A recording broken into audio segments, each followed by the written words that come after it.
कराना माले कराना बाबा बाबा बाबा आता म्हणून कोणाला बाबा बाबा बाबा आता म्हणून कोणाला बाबा बाबा बाबा आता सोडोनिया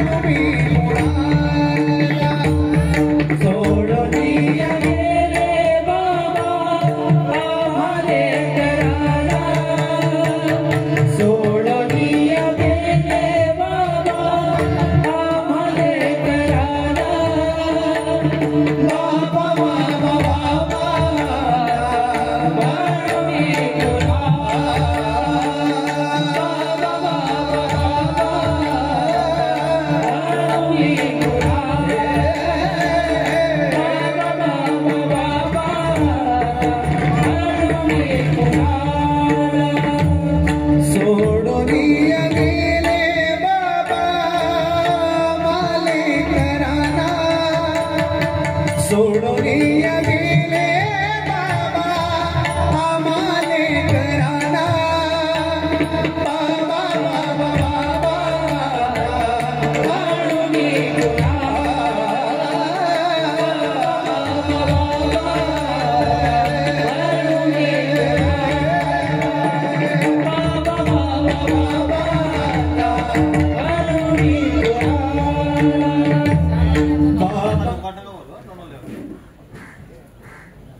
म्हणून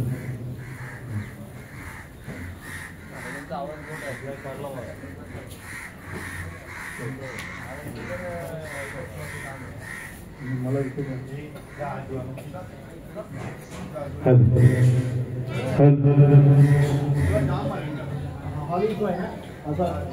स्लो इको दे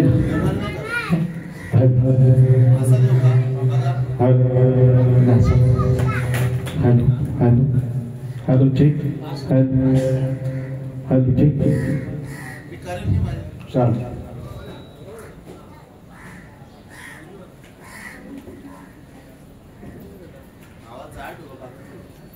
सांगतो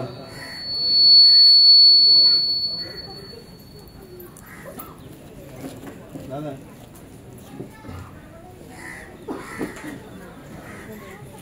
सर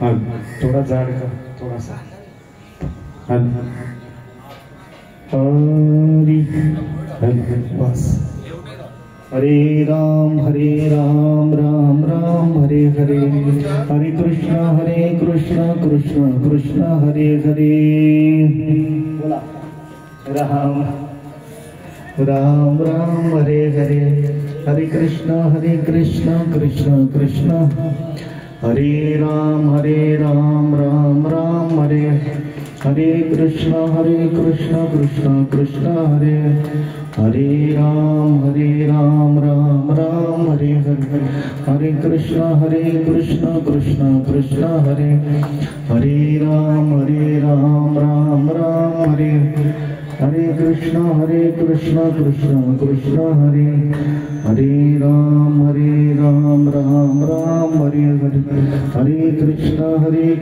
कृष्ण कृष्ण हरे हरे राम राम राम हरे हरे कृष्ण कृष्ण कृष्ण हरे हरे राम राम राम हरे हरे कृष्ण कृष्ण कृष्ण हरे हरे राम राम राम हरे हरे कृष्ण कृष्ण कृष्ण हरे हरे राम राम राम हरे हरे कृष्ण कृष्ण कृष्ण हरे हरे राम राम राम हरे हरे कृष्ण कृष्ण कृष्ण हरे हरे राम राम राम हरे हरे कृष्ण कृष्ण पंढरीक वरदा हरि विठ्ठल श्री ज्ञानदेव तुकाराम पंढरीनाथ भगवान माऊली ज्ञानेश्वर महाराज जगद्गुरु तुकाराम महाराज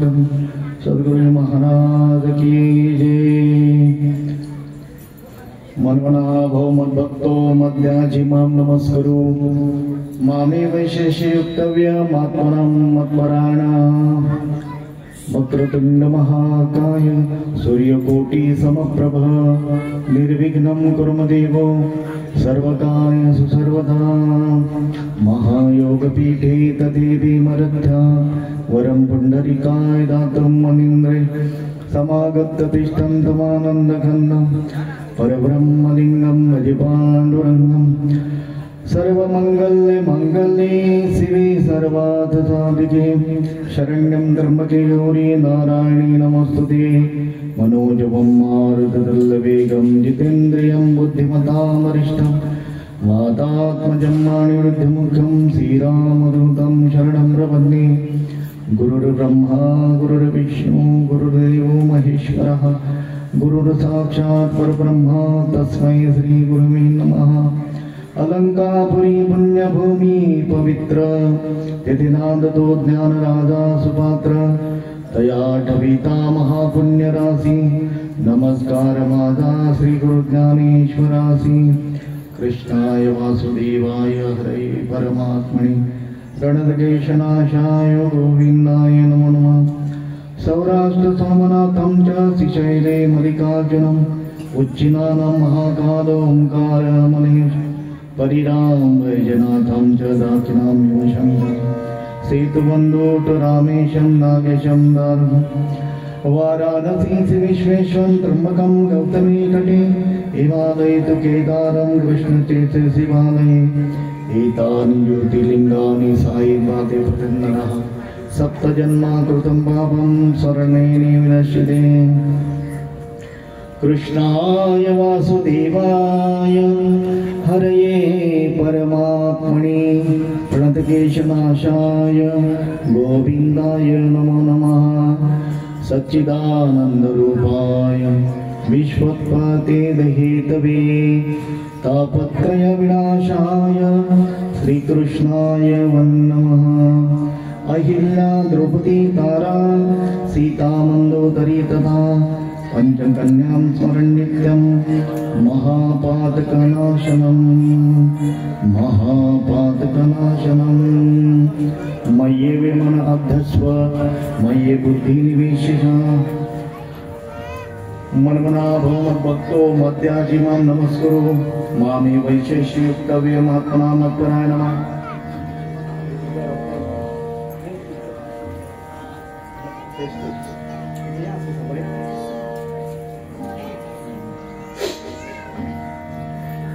प्रस्तुत प्राप्तस्थळी प्रवचन रूपी सेवेकरता निवडलेला श्लोक गीतेच्या 9व्या अध्यायातील 34वा क्रमांकाचा म्हणजे शेवटचा 9व्या अध्यायातला शेवटच्या क्रमांकातला श्लोक सेवेसाठी निवडलेला आहे।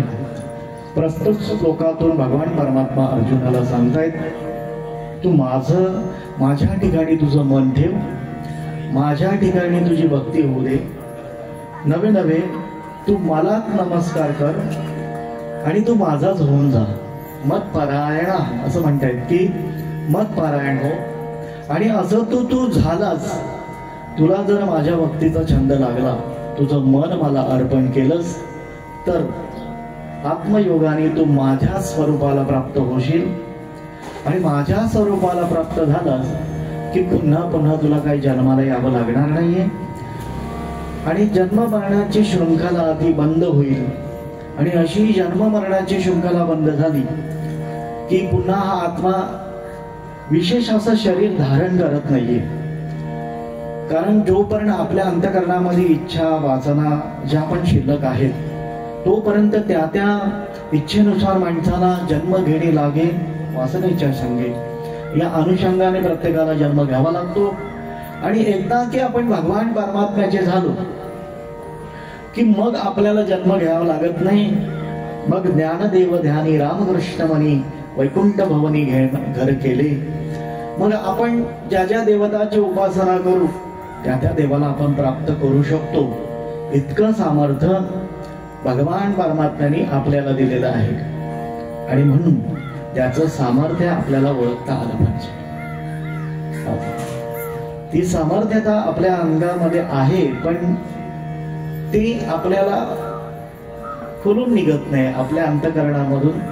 आणि म्हणून तद्वती प्रणिप्रातने परिप्रश्नने सेवया उपदेक्षन्ति ज्ञानी ज्ञानी आत्मदर्शना. सद्गुरूच्या जवळ जाऊन सद्गुरू आपल्याला ते ज्ञान देतात आणि त्या ज्ञान विकसित करतात.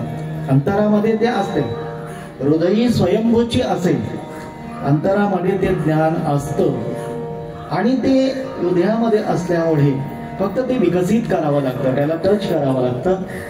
आणि एकदा की ते ज्ञान विकसित झालं की मग आनंदाच्या डोही आनंद तरंग, मग सुख दुःख समान सकळ जीवांचा कुर्बाळ, ज्ञानाचा उद्बोध भक्ती प्रेमाचा कल्लोळ. आणि मग सुख दुःख त्याला समान होतात. सुख झालं तर तो नृत्य करत नाहीये, दुःख झालं तर तो दुःख करत बसत नाहीये. आणि ह्या अवस्थेपर्यंत आपल्याला सद्गुरू श्री गुरु नेत असतात. आणि त्या अवस्थेपर्यंत पोहोचलेले आमचे श्री अप्पा म्हणजे दत्तात्रेयजी, त्यांचं आज हा 13वा आणि त्या 13व्या प्रित्यर्थ मज बालकाकडे आलेली ही प्रवचन रूपी सेवा. आपण सगळी ज्ञानी मंडळी आहात. उत्तम अशी सिस्टीम म्हणजे आमचा आत्मा असतो.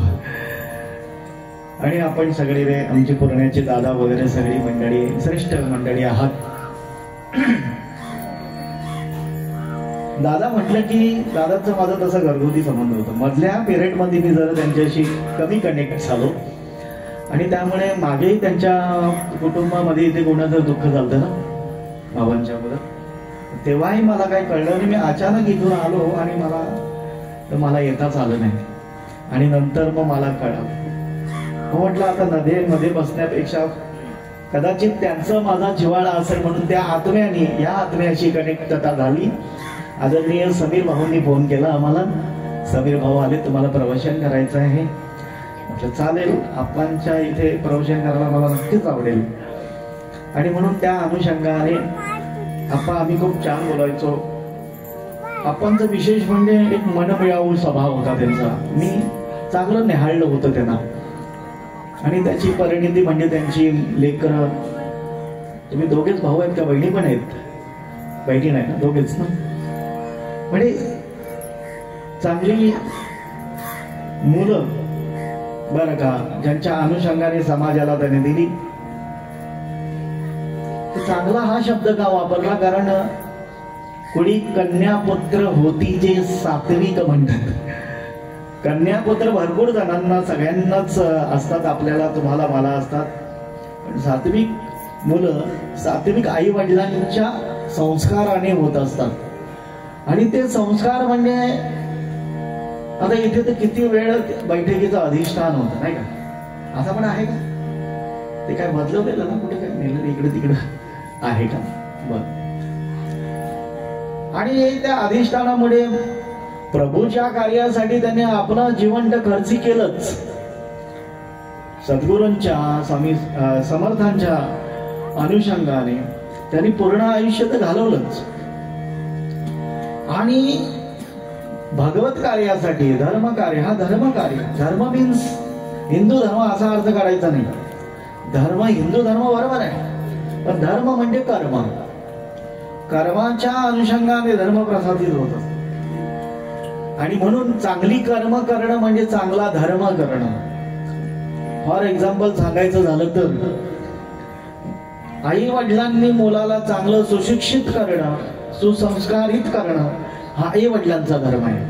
म्हणजे धर्माची व्याख्या तुमच्या लक्षात येईल.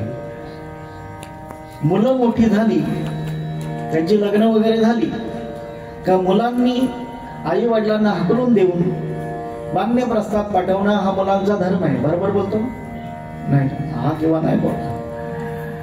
म्हणजे आई वडिलांनी संस्कार केल्यावर मुलं मोठी झाल्यावर त्यांना वेगळं काय असं सांगायला पाहिजे? आता पप्पे भाऊनी छान कॅसेट लावली होती. पप्पे भाऊ हे अर्धा एक तास आईनं बाबांवर बोलतात ना.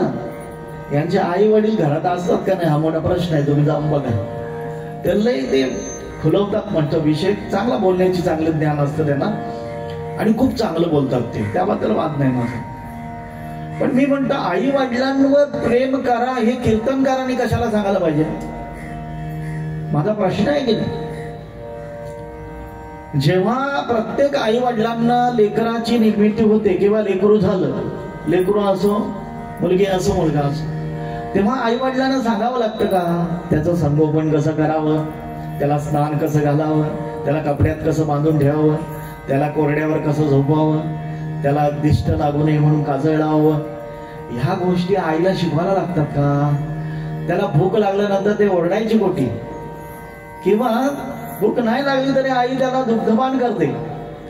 वडील त्याला सगळ्या सर्वतोपरी सगळं पुरवतात. मग हे जर आई वडिलांना उपजत असेल म्हणजे ते नॅचरली म्हणतात त्याला इंग्लिशमध्ये नॅचरली उपजत.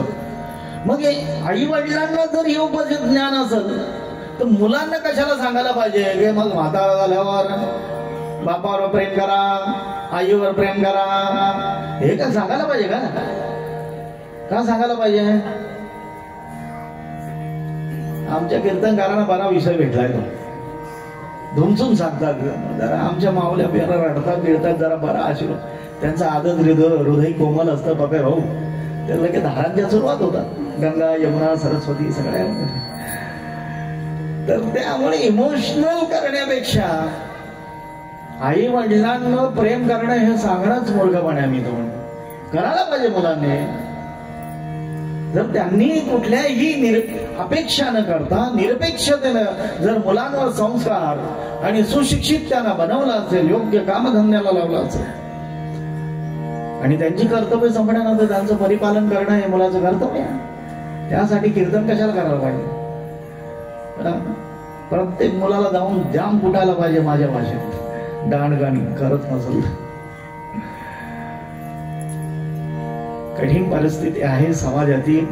मला फक्त एवढंच म्हणायचं आहे की दत्तात्रय आपांनी खूप चांगलं मुलांना सुसंस्कारित केलं. चांगले गावामध्ये संबंध. आणि मी कधीही त्यांना कोणी कथावाचक जर भेटला नाही मला स्वर्गरम वगैरे वाचायला तर मी आप्पांना फोन द्यायचो. मला त्यांना सांग आणि निरपेक्षने सेवा करणारे बरं का. असं काय ना काही फार मानधन दिलं पाहिजे असं तसं काय. आणि असा त्यांचा माझा संबंध. नेहमी इथे नमस्कार व्हायचा आणि असा एक सुंदर शरीर धारण करणारा एक साधक आणि हा सिद्धावस्थे प्राप्त झालाय म्हणजे या आत्म्याची ज्योत परमात्म्यात ते विलीन होऊन आज 13वा दिवस आणि त्यांच्या या 13वा कार्यातीर्थात माझ्या वाट्याला आलेली प्रवचन रूपी सेवा. तुम्हा सर्वांची कृपा होईल तेवढं मी बोलण्याचा नक्कीच करेन, प्रयत्न करेन. आणि म्हणून प्रस्तुत प्रवचन रूपी सेवेकरता निवडलेला श्लोक भगवद्गीतेतील 9व्या अध्यायातला हा शेवटचा श्लोक आहे. भगवान परमात्मा मन्मना भव मद्भक्तो मद्याजी माम नमस्करू माम वैशेषी युक्तव्य मात्मानं मत्परायणः. तू माझ्यात मन ठेव. भक्ती आपण सगळेच करतो. इथे बसलेली तरी ह्या प्रांतातली सगळी काही प्रमाणामध्ये आपली भक्ती असते असं. आणि ही भक्ती करत असताना भगवान परमात्मा अर्जुनाला काय म्हणतात, तुझं मन मला अर्पण कर. कारण आपलं हे शरीर 10 इंद्रियांचं आहे. दशरथाचं म्हटलं तरी चालेल. 5 कर्मेंद्रिय 5 ज्ञानेंद्रिय. ज्ञान होतात ते ज्ञान. डोळ्याने ज्ञान होतं पाहण्याचं, कानाने ऐकण्याचं ज्ञान होतं, नाकाने सुगंधाचं ज्ञान होतं, मुखाने चव कळते, त्वचेने स्पर्शाचं ज्ञान होतं. आणि ही 5 ज्ञानेंद्रिय आणि 5 कर्मेंद्रिय हात पाय वगैरे गुदस्थ वगैरे. आणि ह्या सर्वांवर कंट्रोल करणारं असतं मन. असतं तर मन सगळ्यांनाच, पण दिसत मात्र नाही. अजून शास्त्रज्ञांना पण दिसलं नाहीये, वैज्ञानिकांना पण दिसलं. आणि हे मनावर जे संस्कार होत असतात ना तेच माणसाच्या दुसऱ्या योनीमध्ये, ज्या पण योनीमध्ये तो जाईल, ते मनाचे संस्कार जसे ते तसे जात असतात. म्हणून काही माणसं जन्माला येतात ती उगाच नाही का परमार्थ करतात, भक्तिभाव करतात. काही म्हातारे होतात तरी देवाच्या धर्माच्या मागे लागत नाही, संस्कार असतात मागील जन्माचे सगळे संस्कार. मग आता आपण जे पण आपण बैठकीला बसलो, स्वाध्यायाला बसलो किंवा वारकऱ्यांच्या संगतीत बसलो, हे सगळे संस्कार आपल्यावर होणार आणि हे जसे तर जसे ठसल्यानंतर तेच सगळे घेऊन जात असतो आपण. आता 4-4, 5-5 वर्षाची पोरं पण कीर्तन म्हणजे काय कसं काय जमतं. एकेकाला एक एक कला असते.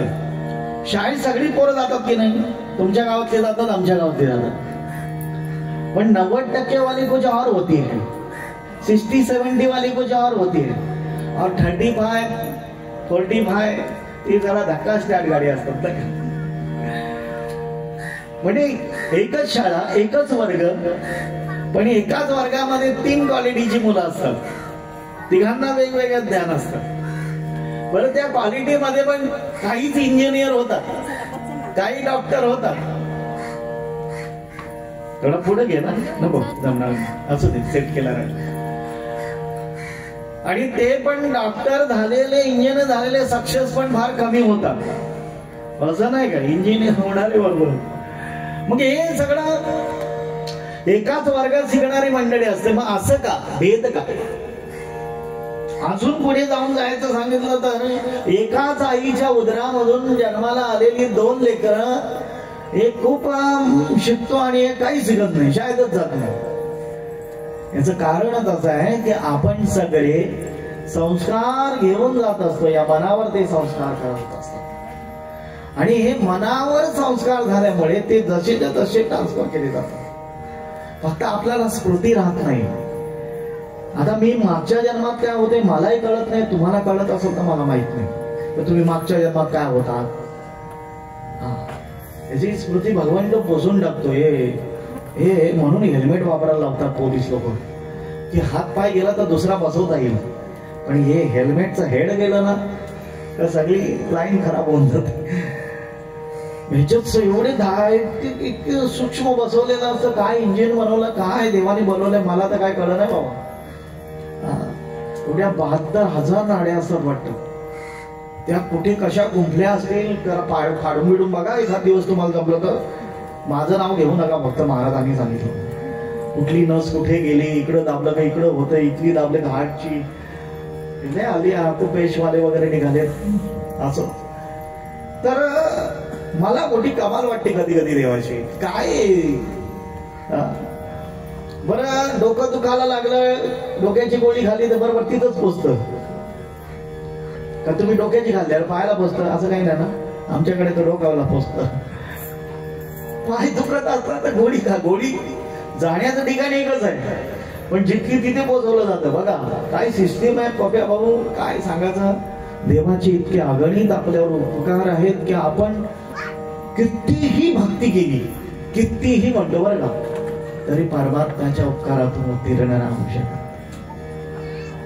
म्हणून मला फक्त एकच म्हणावंसं वाटतं की ज्या पंच पित्तर्थ आपण सगळे जमलो ना, त्यांनी पूर्ण आयुष्य आपलं परमार्थामध्ये घातलं, पूर्ण आयुष्य घातलं. म्हणून आपल्याला पण विनंती आहे की आपण पण तेच करावं. फार म्हातारपणामध्ये रडण्यापेक्षा लवकर सावध व्हा.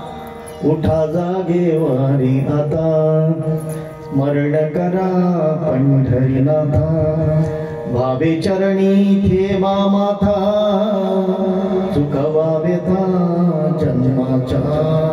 साधू संत सांगतात उठा जागेवारे आता. लोकांना सांगितलं भक्ती करा, भक्ती करा. माझ्या फार आवडचं उदाहरण आहे. ते म्हणतात करुणा, आपण भरपूर पैसा कमवायचा, एवढ्या लवकर भक्तीला कुठे लागायचा, आता तर एन्जॉय करायचं वय आहे. खंडाला, महाबलेश्वर, इकडे तिकडे, एकविरा माता, हमको कुछ नाही आता, सगळे एन्जॉय झालंय. म्हटलं बरोबर आहे, पण घडी घडी काळ वाटयाची पाहे, अजून किती आहे अवकाश. उद्याचा दिवस नाही सांगू शकत ना, मी नाही सांगू, तुम्ही सांगू शकत. म्हणून लवकर काम करायला पाहिजे. आणि त्यामुळे माणूस इतका बिनधास्त जगतो की त्याला असं भक्ती वगैरे, म्हणजे भक्ती हल्ली करणारी पण मंडळी भरपूर झाले, तसं काय नाही. पण भगवान परमात्मा अर्जुना तू झडझडोनी वाईला निघ भक्तीची वाढला जेणे पावसे अमंग निजनाव माझे, तू लवकर वा. एका माणसाला त्याचे मित्र सांगायचे, अरे बाबा भरपूर पैसा कमवला, चल ना आता जरा फिरू, 4 धाम वगैरे करू, यात्रा करू, ज्योतिर्लिंग करू, सप्तपुऱ्या करू, सगळं काय करू.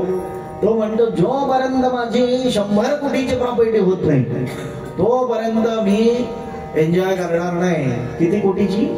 100 कोटी. 1 कोटी आले तर लोक थांबत नाही, पुढचं नाही बोलत नाही. 100 कोटी. आणि कर्मधर्म सहयोगाने त्यांनी 100 कोटी कमावले. पण मावशी 100 कोटी कमावले. आता त्यांनी ठरवलं बास, आता इथून पुढे सगळं एन्जॉय करायचं, सगळं मुलाच्या हातात देऊन टाकायचं, आपण पैसे मस्त मनसोक्त जगायचं. आदल्या रात्री त्यांनी सगळा हिशोब वगैरे केला, व्यवस्थित सगळं केलं. आणि मग तो रात्री एसी लावून झोपतो. घडी घडी काळ वाटे याची बाहेर, एसी लावून ताई झोपला तो. आणि झोपल्यानंतर रात्री 2च्या सुमारास त्याची कोणीतरी चादर ओढली. चादर ओढल्यानंतर तो बिचारा उठला पटकन. म्हटलं कोण आहे? अरे कशाला चादर ओढतो? एक लाल बंद दिसणारा माणूस तिथे खडा होता. तो माणूस म्हणजे यमच होता. म्हटलं कोण रे बाबा तू? म्हटलं यम आहे. कालच म्हणजे टाइम संपला, गेम इज ओव्हर, गेम संपला, ओव्हर संपल्या तुझ्या, बॅटिंग झालाच होता. अरे कसा संपला? म्हटलं आताच कुठे 100 कोटी कमवले आणि लगेच तुम्ही संपला सांगा म्हटलं. ते आम्हाला महत्वाचं नाही, आयुष्य एवढंच होतं, इथून तुला निघावं लागेल. अरे हेम दादा असं काय करतो बाबा, तुला मी 25 कोटी देतो, फक्त 1 वर्षाचं आयुष्य दे. तुला काय वाटलं तुमच्या मृत्यू लोकात आहे का? मर्डर केलेली माणसं फिरतात वकील करून. म्हणजे मी कुठल्या पक्षाविषयाचा नाही बरं का. काल का परवा मी ऐकलं अजित दादावर 40 केस आहेत, प्रत्येक मंत्र्यावर केसा चालू आहेत बरं का. म्हणजे असं ऐकलं म्हणे. पण तुमच्या मृत्यू लोकांसारखा आमचं नाहीये. केस चालून इकडे सुप्रीम कोर्टात म्हणे का सर्वोच्च न्यायालयात जमणार नाही. चालणे अहो म्हटलं 50 कोटी देतो, 1 महिन्याचं आयुष्य द्या. म्हटलं जमणार नाही. म्हटलं 100च्या 100 कोटी देतो, 1 तासाचं आयुष्य द्या. बोला आयुष्य किती मोलाचं आहे. कधी वाटतं का आपलं आयुष्य असं मोफत चाललंय?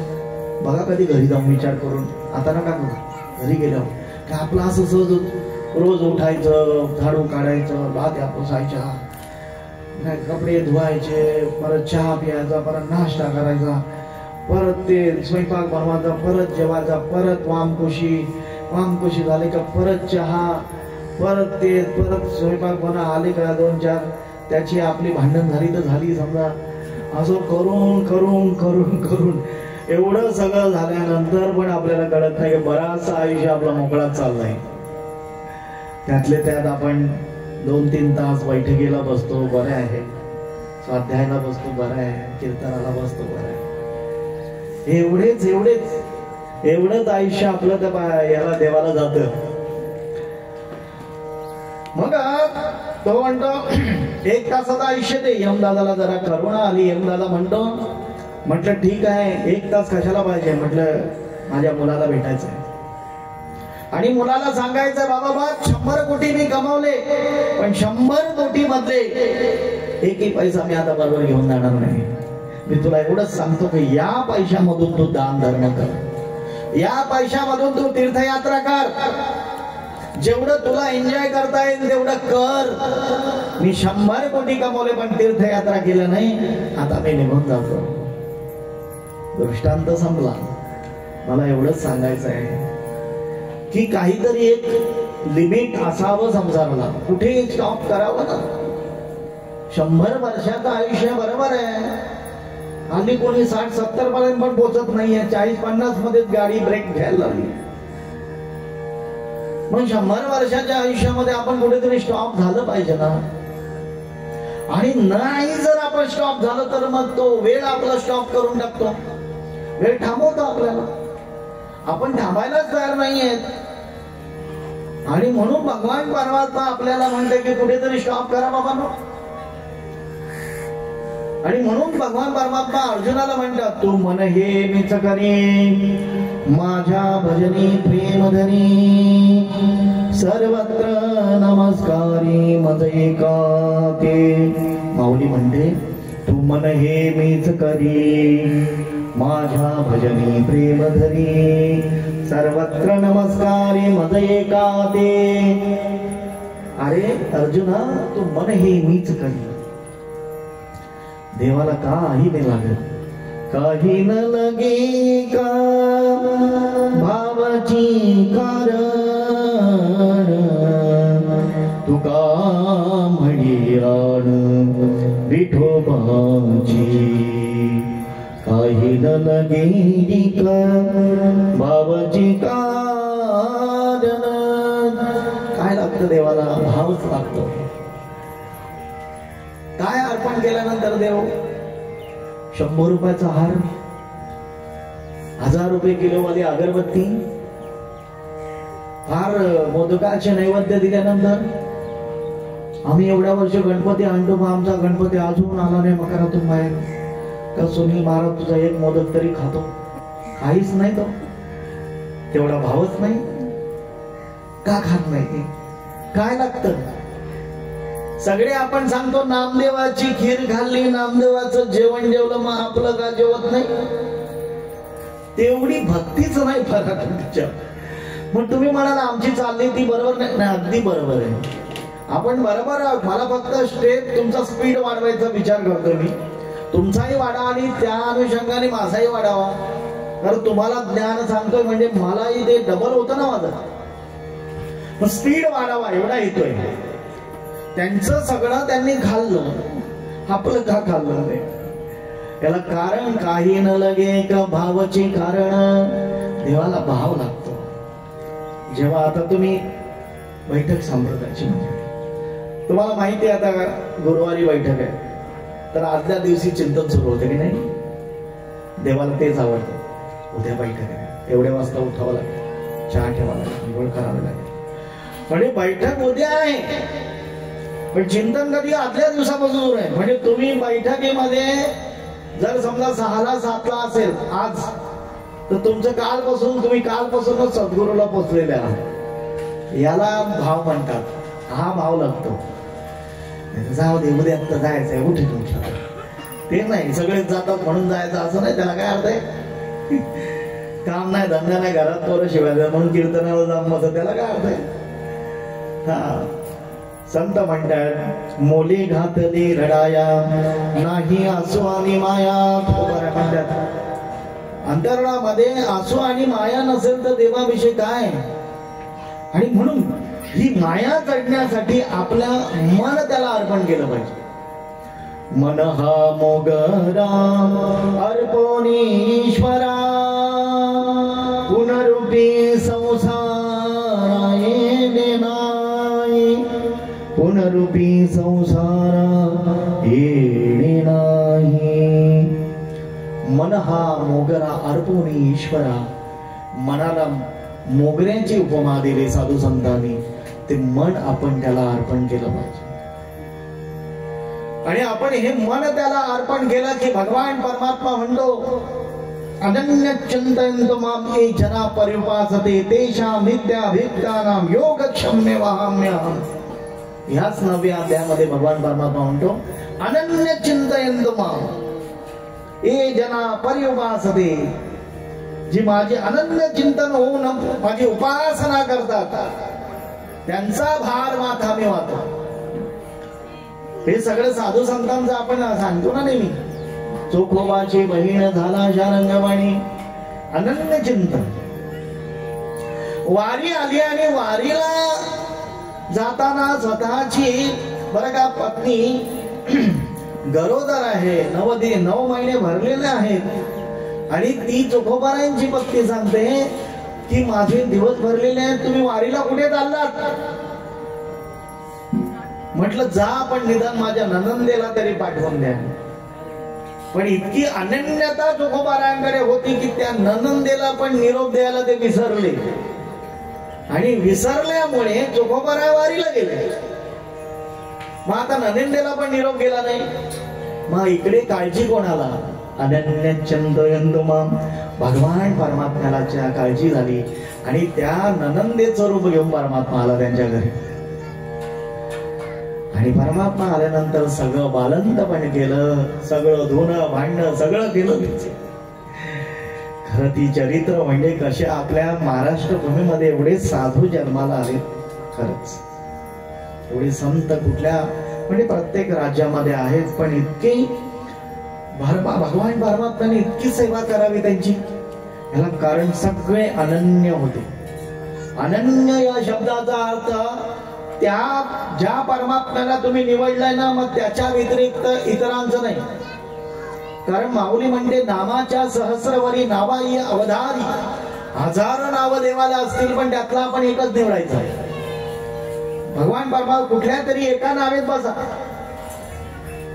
मग वारकऱ्यांनी विठ्ठल रूपी नावेत बसावं, बैठकवाल्याने सद्गुरू रूपी नावेतच बसावं, स्वाध्यायवाल्यांनी कृष्ण रूपी नावेतच बसावं. कुठल्याही नावेत बसलं तरी नाव तिथंच जाणार आहे. पण जी नाव तुम्ही निवडलीत ना, तिच्याशी अनन्य व्हा. जसं लहान बालक आईशी अनन्य असतं, इतरांची अपेक्षा नाही करत. त्याला माहिती माझी आई, इतकं आईशी अनन्य असतं लहान बाळाला की बघा, एक वेळ दुसरं नाही, पण जर त्या बाळाला जर हे आलं ना, काय आपल्या भाषेत त्याला शमुड आलं ना, तर आई असं रुमाल आणि टावेल घ्यायला जात नाही. आई पटकन साडीचा पदरच घेते ना, टॅन काम करून टाकते. एवढं अनन्यता असते त्या मुलाची. आणि म्हणून आई वडील हे दोन्ही पात्र इतकं, म्हणजे मी आई वडिलांमुळे अर्धा इतकंच बोलू शकतो आणि बोलायला पाहिजे. ठीक आहे, काही मुद्दे बोलायला बोलेन मी, पण मला एवढंच म्हणायचं की इतकं आई आणि लेकराचं इतकं अनन्यता असते, तेवढं अनन्य आपण देवाशी झालो पाहिजे. असं मग त्यांचा भार वाये माथा, करी योगक्षम चिंता. योग पण करतो आणि क्षम पण करतो भगवान परमात्म्याला. पण हे सगळं होण्यासाठी त्याचा भगवान परमात्म्याला जे म्हणायचं आहे की माझ्या ठिकाणी तू म्हणाल बरं का, मनमना भक्तो मद्याजी माम नमस्करू, तू माझा भक्त हो, तुझं मन मला अर्पण कर. आणि या दश इंद्रियामध्ये मनच सगळ्यात श्रेष्ठ आहे. आज तुमच्या अंतःकरणामध्ये अप्पांविषयी असलेलं प्रेम ते तुमच्या मनामध्ये आहे, म्हणून तुम्ही सगळे इथे जमलेले आहात. आम्ही इथे आलो मनानेच आणलं आम्हाला. मी विचार केला असता जाऊ दे, कशाला जाऊ प्रवचनाला वगैरे, नाही का, फोन केला जाणार आज मला जमणार नाही, असे पण आहेत काही लोक. पण नाही, मी म्हटलं नाही, आपण श्रद्धेने जायचंय. आणि ती श्रद्धा आपल्या अंतःकरणामध्ये म्हणजे मनामध्ये दडलेली असते. म्हणून तू मन आपण त्या भगवान परमात्म्याला दिलं ना की संपलं ना. आणि म्हणून प्रत्येकाने आपलं मन देवाला अर्पण केलं पाहिजे. म्हणून भगवान परमात्मा म्हणतो तू माझ्यात मन ठेव, माझाच भक्त हो. इथे भगवान परमात्म्याची भाषा कशी आहे, माझा भक्त हो, बाकी कोणाचा नाही हो. कारण बरेचसे इतर ठिकाणी पण देवाचे भजन करणारे यांती देवव्रता देवा, पितृयांती पितृव्रता, भूत्यांची यांत भूतेजा. बरं, भूतांची पूजा भजन पण करणारे लोक आहेत बरं का. तुमच्या गावात असतील नसतील, आमच्या गावात असतील नसतील, कारण आमचं गाव पण जवळच. काही लोक भूतांचे भजन करतात, हा, मग त्यांना ते भूतच प्राप्त होतात. काही पितरांची करतात, यांतू पितृवता पितृवता, पितरांची पेक्षा भजन करतात. हा, आपलं प्रत्येकाचं ठरलं, तुम्ही गंधर्वाचं भजन करलं गंधर्व लोकाला जात, किन्नरवाले किन्नरच्या लोकाला जातील, गणेश भक्त असतील ते गणेश भक्तांना गणेश लोकाला प्राप्त करतील. हे सगळे आपल्या 18 पुराणे हरीशी गातील, सगळी पुराणे सांगतात. आपण तुम्ही ज्या देवताची उपासना करा, भगवान परमात्मा गीतेतून अगदी स्पष्ट म्हणतात तुला जो लोक पाहिजे ज्या देवाची उपासना करतील, मग तुम्ही आता पितरांची करायची, भूताची करायची की देवाची करायची आपल्यावर अवलंबून. आणि म्हणून फक्त या भक्तीमध्ये बरं का, हे भजन करत असताना, ही भक्ती करत असताना त्याची अनन्यता मात्र पाहिजे. आणि मग हे भजन सगळं ज्या देवतांचं तुम्ही केल्यानंतर त्या लोकांना तुम्ही जाल, बरोबर आहे. पण हे म्हणजे इथे शब्द कसा आहे देवाचा, माझा भक्त. म्हणजे माझा भक्त झाला ना, मग बाकी तुला काही कमी पडणार नाही. बाकी तुला कर्म तर करायचीच आहे. म्हणजे आपल्या माइंड मधून हे पहिले निघलं पाहिजे की मी त्याचा भक्त झालो की जसं साधू संतांचं केलं तसं आपलंही करेल. अर्जुनजींना आमचे भगवान परमात्मा कृष्ण म्हणतात तसं नाही, तसं नाही. हा, तुला बैठकीला जावं लागेल. तू असं म्हणजे मी घरच्या गाडी करून नाही जमणार नाही. तुला कीर्तनाला जावं लागेल, हे तेवढं ते करावं लागेल. तद्वत हे युद्ध तर मीच करणार आहे. आणि या सगळ्यांना मी आधीच मारून टाकलंय. हे तर 11व्या अध्यायामध्ये सांगून टाकलं, आधीच मारलंय. फक्त तो निमित्त मात्र आहे. निमित्ताचा धनी केला असे प्राणी, माझे माझे म्हणून व्यर्थ केला. तू फक्त निमित्त मात्र आहे. तू फक्त युद्ध कर. म्हणजे आपल्या वाट्याला आलेली कर्म आपण निमूटपणे करायचे असाल, तुम्ही आई या भूमिकेत असाल तर आईचं काम व्यवस्थित करा. वडील या भूमिकेत असाल तर तुम्ही वडिलांचं काम व्यवस्थित करा. मुलांनी मुलांची कामं व्यवस्थित करायचं. आणि ही जी नातेवाईक आहेत त्यांच्यामध्ये पण राहून यांच्यात सगळ्या, कारण हे मोठा मायाचा साठ आहे. आणि भगवान परमात्मा म्हणतात मम माया दुरत्तया, माझी माया कोणालाच तरता आली नाही. पण फक्त जे सर्व भावे मद बदले तया आईलीच थई चढले मायादाळ. मायादाळ इतकं सोपं आहे का? बोलायला बरी वाटते ती माया. कीर्तनकारला कुठे नेहमी पत्ता लागणार नाही. कोणी सांगू शकत नाही. शेवटच्या क्षणापर्यंत मी सांगू शकत नाही की मी मायेवर विजय मिळवला. भल्या भल्यांची वाट लावली मायेने. आणि म्हणून प्रत्येकाने हे ठरलं पाहिजे की त्या भगवान परमात्माचा भक्त होत असताना आपण हे लक्षात घेतलं पाहिजे की जी पण कर्म झाली ना, इथे आपला विषय होता की आपण आपली कर्म करत राहा. आई वडिलांची मुलांची या सगळ्यामध्ये राहायचं. आणि ही कर्मात करत असताना परमात्मा परत या नव्या अध्यायात म्हणतात यत् करोषि यदश्नासि यज्जुषि ददासि यत् तपस्सति कंतय्य तत्करोषि मदर्पणम. भगवान परमात्मा म्हणतात यत् करोषि यदश्नासि यज्जुषि ददासि यत् तपस्सति कंतय्य तत्करोषु मदर्पणम. बरं का, तू जे पण काय करतो, भोगतो, जे खातो पितो, हे सगळं त्याला करायचं असतं. म्हणून तुम्ही काय म्हणता मला माहित नाही, म्हणत असाल असं मला वाटतं की आम्ही देवाला बसलो की हरे राम राम राम हरे हरे, हरे कृष्ण कृष्ण या मंत्राने सुरुवात करतो. आणि मग वदनी कबल घेता नाम घ्या श्रीहरीचे, सहज होन होते नाम घेता फुगाचे. जीवन करी जीवित अन्न हे पूर्ण ब्रह्म, उदर भर नोहे जाणीचे यज्ञ कर्म. उदर भरे नोहे यज्ञ आहे तो. मग ही देवाला प्रार्थना करायची, तुझ्या कृपेने आम्हाला मिळालं आता हे जेवण पण तुला. अन्नमाता नाही का, अन्नपूर्णा माते की जय.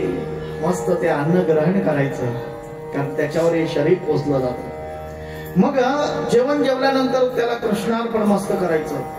हो, जी पण काही कर्म केली, दिवसभरातून काम केलं, देवा तुझ्या कृपेने झालं, तुला समर्पण. यत् करोषि यदश्नात्, हे सगळं त्याला समर्पित कर.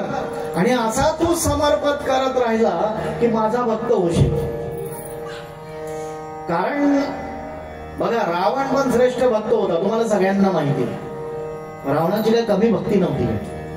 रावणातल्या लंकेतले सगळे लोक भजन करायचे, मोठ्या मोठ्या रुद्राक्षांच्या माळा होत्या, पण ब्राह्मण घेतला का जिवंतच खाऊन टाकायचे. आता काय करता या बदलाला? इकडे पंचवटी वगैरे इकडे ढीक झाले होते पप्या हो, साधूंच्या सांगाड्याचे हाड्यांचे. एवढी माणसं मारली होती. म्हणजे राक्षस तेव्हा होते, आता नाहीत असं समजू नका. बांगलादेश राक्षसांचाच भरलाय. माणसं माणसाला मारायला लागली म्हणजे राक्षसच नाव काय अंगी आहे, वेगळं काही नाहीये. त्यांना असे मोठे दात वगैरे असतात असं काही नाही. म्हणून तो अनन्य भक्त होता. अरे महादेवाचं भजन करत असताना त्याला भजन करण्यासाठी ती विणा लागत होती, भजन करायला विणा. त्याने आपलं मस्तक तोडलं, मस्तकाची विणा तयार केली, पोटातून आतडी काढली, त्याच्या तारा बनवल्या. तेवढं करून त्याने भजन केलं. बघा जमतं का तुम्हाला? उद्या प्रयोग करा, फक्त नाव माझं घेऊ नका. मस्तक छाटायचं, पोट फाडायचं, आतडी काढायची, त्याच्या तारा बनवायच्या आणि मग भजन करायचं. हरे कृष्ण कृष्ण कृष्ण रे हरे हरे, हरे राम राम राम रे हरे हरे. हरे कृष्ण कृष्ण कृष्ण रे हरे हरे, हरे राम राम राम रे हरे हरे. असं बोलल्यावर वाटतं ना, निवांत बसून भजन करायचं, एकट्याने करायचं. परत ते जर डोळ्याच्या डोळे भेटल्यानंतर जर त्याची प्रतिमा समोर येत नसेल तर फोटो समोर ठेवायचा. हे तस्वीर वगैरे कशासाठी असावी, जेणेकरून आपलं हे मन फार लय भटकतं कुठे कुठे. आता तुम्हाला सांगितलं जा 3 बत्तीवर जाऊन आलं बघा, मी पण जाऊन आलो लगेच. किती वेळ लागला? एवढं चंचलम हे मला प्रश्न प्रमादी बलवदुदम, चंचल आहे, जबरदस्त चंचल आहे. आणि म्हणून ती प्रतिभा आणून असं भजन करावं. बस मी म्हणतो नाही आक्रमाला जपला तरी एकच जपा, ज्ञानदेव मौन जपमाळ अंतरी धरोणी श्रीहरी जपी सदा, मौन म्हणून जप. आणि मग असं व्हायला लागलं ते ऑटोमॅटिक माणूस त्याच्याकडे हे अट्रॅक्शन वाढतं देवाकडे. भक्त होण्यामध्ये परमात्म्याला हे सांगायचं आहे की बाकीच्यांचा ऊस नको. कारण संतांनी म्हणजे माझा तेवढा अधिकार नाही, बघा मी क्षमा मागतो. तुकोबारायांना बोलण्याचा तो अधिकार आहे, मला नाहीये.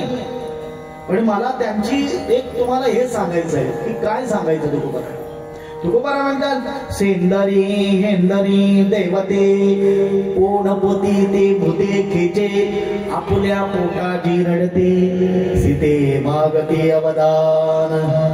सेंद्री हेंद्री बांधावरचा देव, तल्यावाला देव, आमच्याकडे तल्यावाला देव म्हणजे भरपूर देव आहेत आपल्याला. त्यांना मी काय बोलत नाही बाबा. तर कोणी एखादा जादू टोणा करायचं मला म्हणजे बरं चाललं माझं.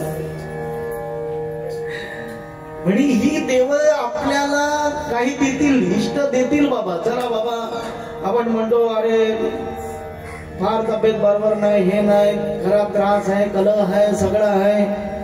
मग तो देव काहीतरी देतो, मग त्याच्या बदल्यात त्या देवाला काहीतरी द्यावं लागतं नाही का. कोणी काय देतं ते मला काही घेणं नाही देणं नाही, पण ते द्यावं लागतं, त्यांनाच लागतं द्यायला. एका देवाला, एका भक्ताला एक देव प्रसन्न झाला. म्हटलं भक्ता काय पाहिजे तुला? बोल. म्हटलं मला घोडा पाहिजे. त्यांनी भक्ताने सांगितलं मला घोडा पाहिजे, फिरायला जरा त्रास होतो, घोडा दे मला. तो देव हसायला लागला. म्हटलं अरे तुला कुठे घोडा देऊ, मीच गाढवावर बसते, तुला घोडा कसा काय देऊ? हे सांगण्यामध्ये त्या देवाची विटंबना मला बिलकुल करायची नाही अजिबात, म्हणून मी आधी कानाला हात लावली. पण ती जी देवता आहे, ती देवता तुम्हाला जो मोक्ष पाहिजे तो मोक्ष देऊ शकत नाही. आणि जीवनाचं परम कल्याण त्याच्यामध्ये आहे की मोक्ष प्राप्त करणं. मोह म्हणजे मोक्ष, श म्हणजे नासणे. अंतःकरणातला मोह नास्त झाला की माणूस मरायला चांगला तयार होतो. हे तुमच्या काव्यामध्येच मला वाटतं बाबा हो, तुमच्याच घराण्यात तो घडलेला दृष्टांत मी किती जगाने सांगितलं. ते बालक होतं ना ताई, ते नाही का त्याला काहीतरी झालं होतं आणि 8-15 दिवसात मग तुमच्याकडेच ना ह्या गावात होतं का इथेच कुठेतरी होतं की त्याला पाहिलेलं आहे. ते दृष्टांत मी किती ठिकाणी सांगितलं. गेला ना तो बाय, तेव्हाच गेला ना तो दृष्टांत. आणि त्याला कळलं होतं की मी मरणार आहे. सगळी लोक कशा आपली माणसं बसायला आली ना, म्हणजे जिवंत असल्या माणूस त्या अर्धा त्याला तिथेच मारून टाकतात. ते मग भाई आमच्याकडे पण असंच झालं होतं. मग मेला तो मेला तो बोलला का तो अर्धा मारतो. कुठे 25% असते त्याची चार्जिंग, ती पण खतम होऊन जाते. हरी तुम्ही काही पॉझिटिव्ह बोला ना, भेटायला आलात ना, ते फलं भले नका आणू, नारळ पाणी नका आणू, पण इथं पॉझिटिव्ह तर बोला. घाबरू नका तुम्ही, अजून जगाल तुम्ही, असं निर्भय बनवा ना. जर आपली लोक सगळं निगेटिव्ह बोलतात, असं झालं, त्याचा पाय कापला, त्याचा हे केला, गेला तो 15 दिवसात मारणारा तो 2 दिवसात मरून जातो. पण त्या मुलाचा दृष्टांत मी अनेक वेळा सांगितलं, बरेच कीर्तनातून सांगितलं की त्याला लोक भेटायला यायची आणि जरा चेहरा बारीक करून येतात ना लोक. आपल्याला ते सगळं जमतं, तुम्हाला मला, मग कसं जायचं, कसं लहान कोण करायचं. तो हसायचा तो मुलगा. मी तर म्हणतो त्याला एवढ्या लहानपणामध्ये एवढं ज्ञान आणि एवढी ताकद त्याला देवाने दिली, काहीतरी पूर्व पुण्याई असेल त्याची. आणि तो सगळी बारीक करून गेला. तो काय म्हणायचा, म्हटलं मी मरणार एवढंच ना, मग तुम्ही कशाला बारीक शेरी करताय. घाबरून पण मरणारच आहे आणि निर्भय होऊन पण मरणारच आहे, मग मी कशाला घाबरू. आता मला कळलंय ना मी मरणार आहे, मग आता घाबरायचं कसं का. हे दृष्टांत मी किती ठिकाणी सांगितलं. म्हणजे ही तर साधूची अवस्था झाली, त्या मुलाला प्राप्त झाली की मरणार तर असा पण आहे, मग घाबरू कशाला. बरं मला सांगा, इथे आपण सगळे बघतो, आता समजा आपल्याला कळलं तर 40 तारखेला आपलं मरण होणार आहे. किती तारखेला, म्हणजे यंदा 2025ला 40 तारीख पण निघाली. खोटं बोलतो का मी. मग कराल काय, म्हणजे मला फक्त दृष्टांत सांगायचं म्हणून म्हणायचं की 40 तारखेला आपण 6 तारखेला मरणार आहोत. काय करणार सांगा. समजा मावशी माहीत पडलंच आपल्याला की अमुक अमुक तारखेला आपण सगळे जाणार आहोत देवाच्या गावाला, काय करणार सांगा. जरा घरी जाऊन विचारायचं काय करणार.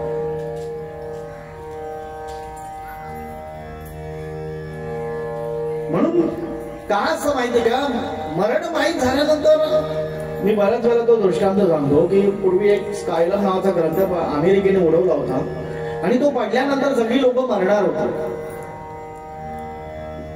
टाइम बघू दे, आता मी चाललोय बोलत. बर, सगळी लोक मरणार होती. आता समजा इथे भिवंडीला बॉम्ब पडणार आहे मोठ्या, आणि पडल्यानंतर मग आता समजा उद्याला बॉम्ब पडणार आहे. मग आता आजपासून आपण काय करायचं. कोंबडी ठेवायची नाही, बकरी ठेवायची नाही, सगळं जमाल तेवढा एन्जॉय करायचं. उद्या मारायचं आहे सगळ्यांना. मग त्या कोंबड्या बकऱ्यांना कशाला ठेवायची, अजिबात ठेवायची नाही. लोकांनी त्या काळात भाऊ तेच केलं, फक्त कुत्री तेवढी ठेलत ठेवली मुंगण्यासाठी. अरे उद्या तुम्ही मरणार आहात, तुम्ही करताय काय. मज्जा आहे माणसाची, मज्जा आहे. तुम्ही उद्या जाणार आहात तर मग तुमचं काय चाललंय. एक माणूस असाच एकनाथ महाराजांकडे का कोणाकडे तरी कुठल्या साधूकडे गेला, फार उन्मत्त होता वगैरे वगैरे. त्याला सांगितलं, त्या साधूंनी म्हटलं तू आता 8 दिवसात मरणार. तो गारच झाला, मरणार बोलल्यावर समजा साधूची भाषा होती. म्हटलं आता काय आपण जगत ते बाबा. आणि तो घरी गेला निघून. 8 दिवस झाले, 9वा पण दिवस झाला, 10वा दिवस झाला तरी तो मरत नाही. त्याला मोठा अचंबा वाटला. म्हणजे झालं काय. महाराजांनी सांगितलेलं वाक्य तर सत्य आहे, मरणार म्हणजे मरणार. 10व्या 11व्या दिवशी तो महाराजांकडे पुन्हा आला. म्हटलं महाराज तुम्ही तर सांगितलं होतं मी 8 दिवसात मला, मी तर आता मेलोच नाही. म्हटलं काय केलं तू इथून जाऊन. तुला जेव्हा मी सांगितलं की तुझं 8 दिवसात मरण आहे तेव्हा तू केलं काय. म्हटलं काय नाही केलं. भावाचं माझं भांडण होतं, त्याला सांगितलं तुला किती जमीन पाहिजे तेवढी घे, आपलं भांडण मिटून टाक. मुलाला सांगितलं तुला काय पाहिजे तुला ते घेऊन टाक, जे पाहिजे तुला ते घेऊन टाक. तिकडून येत नाही लोक, तुला पाहिजे ते सगळ्यांचं, ज्यांचं वैर होतं त्यांचं वैर काढून टाकलं, कोणाला काही बोललो नाही. ज्यांना पाहिजे ते दिलं, सगळं मोकळं केलं आणि घरात जाऊन झोपलो. म्हटलं अंगावर येऊन. आता 8व्या दिवशी मारणारच आहे.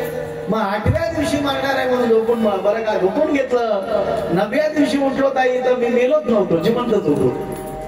तेव्हा त्या साधूने सांगितलं की हेच सगळ्यांना करायचं आहे की तुम्हाला मोकळं व्हायचं आहे आणि मोकळे तर आपण व्हायला तयार नाहीये असं आहे. आणि म्हणून परमात्मा सांगतो मत भक्तो माझा भक्तो माझा भक्त झाला म्हणजे तू सगळं अर्पण करशील आणि मोकळा होशील.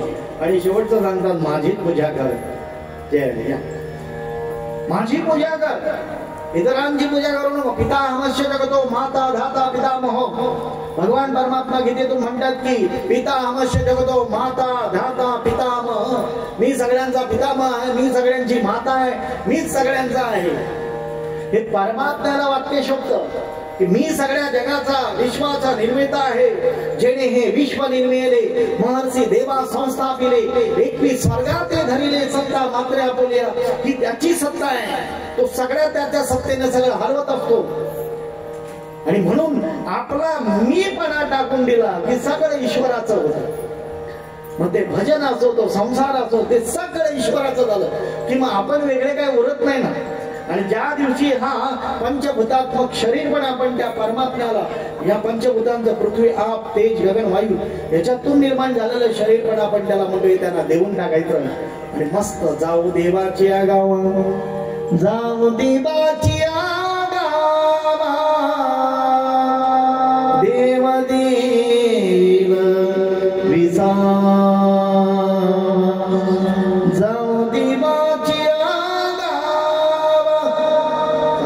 खूप म्हणतायत देव देईन विसावा. बरीचशी लोक म्हणतात मेल्याशिवाय माणूस सुटत नाही. विसावा नाही का, माणूस आपण तिरडी निघाल्यानंतर एका ठिकाणी विसावा दिला जातो, जीव खरा काढला जातो, तो विसावा. पण खऱ्या अर्थाने विसावा देवाच्या गावाला जाण्यामध्येच आहे. आणि तो विसावा प्राप्त करण्यासाठी तू मनमना भक्तो मध्याजिमाम नमस्करू. तू माझा भक्त हो, मला मन अर्पण कर आणि माझी पूजा कर. परमात्मा या गीतेच्या 9व्या अध्यायातून सांगतात माझी पूजा कर. आणि माझी पूजा तू केलीस की मग बाकी काही उरणार नाही तुला. आणि सगळी कर्म त्याला अर्पण करत राहा. हाच खऱ्या अर्थाने जीवनाचा सिद्धांत. याच्यापेक्षा वेगळं काही नाही.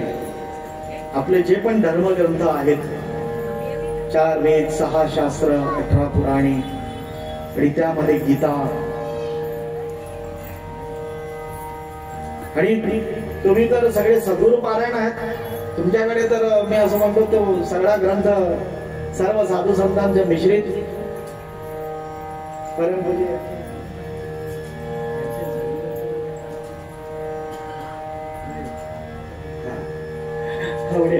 अप्पाजी वगैरे आहे धर्माधिकारी. या लोकांनी जो सायास करून तेच सांगितलं आपल्याला. त्या बरं का, ही सामान्य नव्हती, हे महात्मे होते. आपण नुसते आत्मे होते, महात्मे होते. आणि महात्मे असल्यामुळे त्यांनी जगाचं कल्याण संतांच्या विविधी देह कष्टविधी पर्वकारी. आज एवढा वैठक संप्रदाय, सद्गुरु संप्रदाय, स्वाध्याय संप्रदाय, वारके संप्रदाय ही का वाढले तर आपल्या अगोदर ही जी मंडळी गेली ना, मग आठवलीची असो, धर्माधिकारीची असो, आधी तुकोबारायांची, सर्व साधू संत यांनी फक्त कल्याण करण्यासाठी ते इथे आले होते. कल्याणाचा मार्ग दाखवला. आता आपण भिवंडीत थांबलो, त्याला इलाज नाही आपला. आपण भिवंडीतच थांबलो. आणि म्हणून ते पण तेच सांगतात, करुणी सायास शिकविती. सायास करून शिकवत हे करा तुम्ही. तुम्ही घर बांधा, गाड्या घ्या, सगळं करा, पण हे माझं आहे असं म्हणू नका. सगळं मला अर्पण करा, त्याचं आहे. आणि जरी तुम्ही अर्पण केलं नाही तरी पण ते इथं सोडावं लागतं. आमच्या गावातली घरं कोणी नेली नाही. तुमच्या गावातली नेली का काम्यातली? ती घर इथंच. मगर जो घर में है उसको बाकी चल घर खाली कर. नाही का, 2 कोटीचं घर बांधलं एका माणसाने. आणि 2 कोटीचं घर बांधल्यानंतर वास्तुशांती पण झाली नव्हती. ती झाली होती बिचाराची. माझी इच्छा होती की तिथं त्याला एक आंघोळ तरी घरात घालावी. चांगला बाथरूम मोठा होता, 25 लाख खर्च केले होते बाथरूमला. फार खर्च करतात आपली लोक. म्हटलं एक तर आंघोळ त्याच्यात घालावी. काय नाही रे पप्पे दादा, 2 कोटीच्या बंगल्यावाल्याला बाहेर काढला, खुर्चीवर ठेवला. खुर्ची पण त्यांच्या घरातली नव्हती, शेजारची होती. तिच्यावर बसवला, नाते अंगून अच्छू. एक माणूस मेला, आता लाईव्ह सांगत नाही कुठला तो बघ. हे सगळे अनुभव आम्हाला बरं का जमेत ठेवायला लागतात. कधी आलात तुम्ही? बरं ठीक आहे. तर एक माणूस रात्री 11:30-12 वाजता गतप्राण झाला, गेला तो दादा.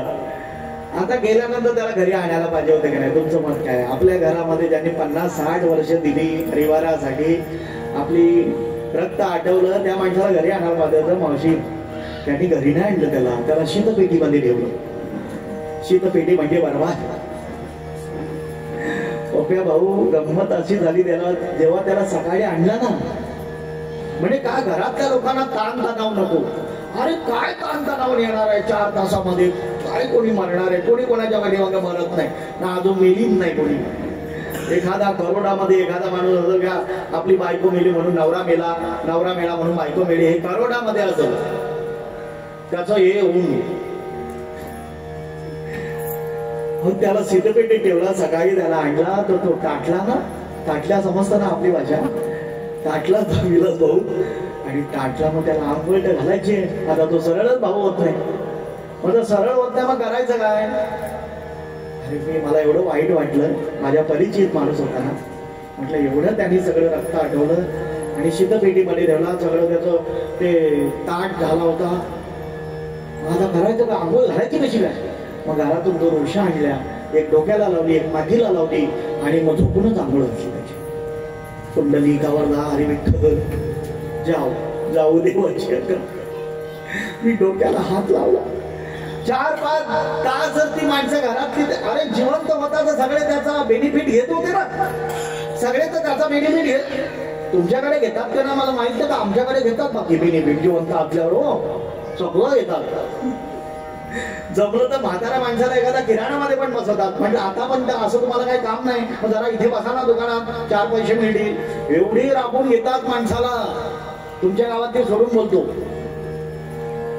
काढ वापरून घेतात. फार कठीण काम आहे हो. मला दया येते, माझी मला दया येते, तुमची पण येते, पण मी काय करू? मी काय साधू संत नाहीये, फक्त साधूंचे विचार तुमच्याकडे पोहोचू शकतो. माझी मला दया येते की एवढं वापर करून सुद्धा ही जर आपली होत नाही, नाही का? हो, धनदारा पुत्र जाना बंधू सोया रे पिशुन सर्व मिथ्या ये जाणून शरण रिगा दिवसी. वासुदेवाचं प्रमाण आहे की शरण रिगा दिवाशी. हे सगळं धनदारा पुत्र जन बंधू सोय रे पिशुन. 11:15 वाजले. हो, माझा टाईम संपला. हे सगळं मिथ्या आहे जाणून आपण सगळे सद्गुरु पारायण आहात, सगळे देवाचे भक्त आहेत. आपांच्या या 13 प्रीत्यर्थ आज एक संकल्प करूया. जसं वर्गातलं मी सुरुवातीला सांगितलं, कोणी 35, 45, कोणी 60, 70, कोणी 90, तशी प्रत्येकाची भक्ती इथे त्या वर्गवारीमध्ये असेल. त्याचं वर्गवारी करण्याचा मला अधिकार नाहीये. मला फक्त एवढंच म्हणायचंय की आपण सगळे फर्स्ट क्लास मध्ये पास होऊया. पुढचा जन्म मानवाचाच मिळेल असं काय गॅरंटी आहे? कोणी सांगेल का हात वर करून की मी पुन्हा या वर्षी या जन्मामध्ये कांब्यात जुनानपूरला जन्माला आलो, पुढच्या जन्मामध्ये मी कांब्यात जन्माला येणार नाही, कांब्यावाल्यांची वाट लावणार, असं सांगू शकतो? नाही बोलू शकत. म्हणून याची देही घरे देवाचे भजन अनेक हे ज्ञान नाही कुठे करा. अजून करता, अजून करा, कुठपर्यंत करा, मोक्ष मिळेपर्यंत करा. आणि म्हणून परमात्मा म्हणतात मनमना भव मत भक्तो मत्याजी माम नमस्करू माम वैशेष्य युक्तव्य मात्पानाम मत्परायणा. असा हा नव्यातल्याचा शेवटचा श्लोक, 34वा श्लोक आपल्या पुढे प्रसादित केला. आणि आपाविषयी एवढंच म्हणेल की चांगली सुसंस्कार मुलं निर्माण केली, चांगलं संबंध. मला ना वाटत की यांच्याद्वारे त्यांच्या या शरीराद्वारे कोणाला दुखवलं गेलं असेल असा मन मिळावं त्याचा स्वभाव. आणि माझी चांगली मैत्री होती, कुठेही नमस्कार होत होता. आणि म्हणून मी आपल्या ह्या 13व्या प्रीत्यर्थ एवढंच म्हणू शकतो की सद्गुरु त्यांना अगदी चांगली गती देतीलच. कारण सद्गुरु वाचन सापडे ना सोय धराव येत पाया, त्यांच्याशिवाय सोय नाहीये. एक वेळ देवाला बदल नाही तरी चालेल, पण सद्गुरूला सोडू नये. त्याची माझी हित करीती सकळ जेणे हा गोपाळ होय. एकदा सद्गुरूने आपल्याला धरलं ना का पाप खतम. आणि अशा सद्गुरू पारण असलेला अप्पाजी म्हणजे दत्तात्रयजी, त्यांना परमात्म्याने चांगली गती दिलेलीच असेल तरी सुद्धा परमात्म्याकडे आपण विनंती करूया. परमात्म्याला आपण विनंतीच करू शकतो. आपला तेवढा अधिकार नाही का अधिकाराने सांगू शकतो. आणि एकदा ज्ञानोबा तुकोबारायांचं भजन करू आणि शेवेला या ठिकाणी विरळांदेव. ज्ञानदेव तुकाराम, ज्ञानदेव तुकाराम, ज्ञानदेव तुकाराम, ज्ञानदेव तुकाराम, ज्ञानदेव तुकाराम, ज्ञानदेव तुकाराम, ज्ञानदेव तुकाराम, ज्ञानदेव तुकाराम, ज्ञानदेव तुकाराम, ज्ञानदेव तुकाराम, ज्ञानदेव तुकाराम, ज्ञानदेव तुकाराम, ज्ञानदेव तुकाराम, ज्ञानदेव तुकाराम, ज्ञानदेव तुकाराम, ज्ञानदेव तुकाराम. म्हणून परमात्म्याला आमची ही संतांच्या नामावलीची तुका म्हणे पापे जाती संतांची जपे, पुण्यवंत व्हावे घेता संतांची नाम. ती पुष्पांजली आम्ही परमात्म्याला वाहतोय आणि आपणच्या आत्म्याला या नामपुष्पावलीच्या अंतर्गत किंवा या नामपुष्पावलीच्या मार्फत त्यांना चांगली गती लाभावी आणि पुन्हा ते मनुष्य देह धारण करून सद्गुरू पारायण व्हावे, भजनी व्हावे ही परमात्म्याला विनंती करून आलेली सगळी आदरणीय मंडळी, विलास भाऊ वगैरे आज बऱ्याच दिवसातून दर्शन घडलं. आपण सगळ्या मावल्या, सगळ्या व्यवस्थित ऐकलं. काय सांगितलं ते तुम्ही ऐकलेलं आहे. पुन्हा मला त्याला रिव्हिजन करायचं नाहीये. पप्प्या भाऊनी खूप चांगली सिस्टीम लावली. आदरणीय आमचे पूर्ण रघुनाथजी खंडागरे तेही आले, आमचे परिचित आहेत. आणि सर्वांना नमस्कार करून आपण बरं का पुन्हा पुन्हा परमात्म्याला विनंती करेन की तुझ्या पदरात घे आणि त्यांना मोक्ष प्रदान करावा ही परमात्म्याला विनंती करून आदरणीय समीरजी यांच्या मार्फत आलेली प्रवचन सेवा पूर्ण जाधव कुटुंबियाच्या दुःखामध्ये आपण सगळी श्रेष्ठतम मंडळी इथे आलेले आहात. तुमच्या दुःखामध्ये सामील आहेत. बापाचं दुःख, आईचं दुःख नाही माणसाला हे करत, आम्ही ते अनुभवलेलं आहे. विलास भाऊने आम्ही पण स्वतः अनुभवलेले आहे. 4.5 महिने माझे बाबा अंथरुणामध्ये होते तेव्हा काय दुःख असते ते व्यक्त करण्यासारखं नसतं. आणि म्हणून यथोचित सेवा त्यांची लेकरांनी केलीच असेल. परमात्मा त्यांच्या लेकरांना आणि त्यांच्या कुटुंबियांना सर्व आपलेशांना या दुःखातून बरं का बाहेर निघण्याची शक्ती प्रदान करो. पुनश्च सर्वांना विनम्र भावनेने नमस्कार करून माझे बोल नाही हे परमात्म्याचे आहेत हे म्हणून माझ्या या प्रवचन रूपी सेवेला या ठिकाणी पुरविराम देतो. पुंडलीक वरदान विठ्ठल श्री ज्ञानदेव तुकाराम पंढरीनाथ भगवान विठ्ठल विठ्ठल विठ्ठल विठ्ठल विठ्ठल विठ्ठल. पुंडलीक वरदान विठ्ठल श्री ज्ञानदेव तुकाराम पंढरीनाथ भगवान की जय. माऊली ज्ञानेश्वर महाराज, जगद्गुरु तुकाराम महाराज, सद्गुरुनाथ महाराज की जय. वासुदेव हरी, वासुदेव हरी. हरे बाबा तुम्ही नका तुम्ही आशीर्वाद द्या. हरे बाबा मी लगेच निघणार आहे, मला कल्याणला जायचंय. श्लोक 9व्या अध्यायाचा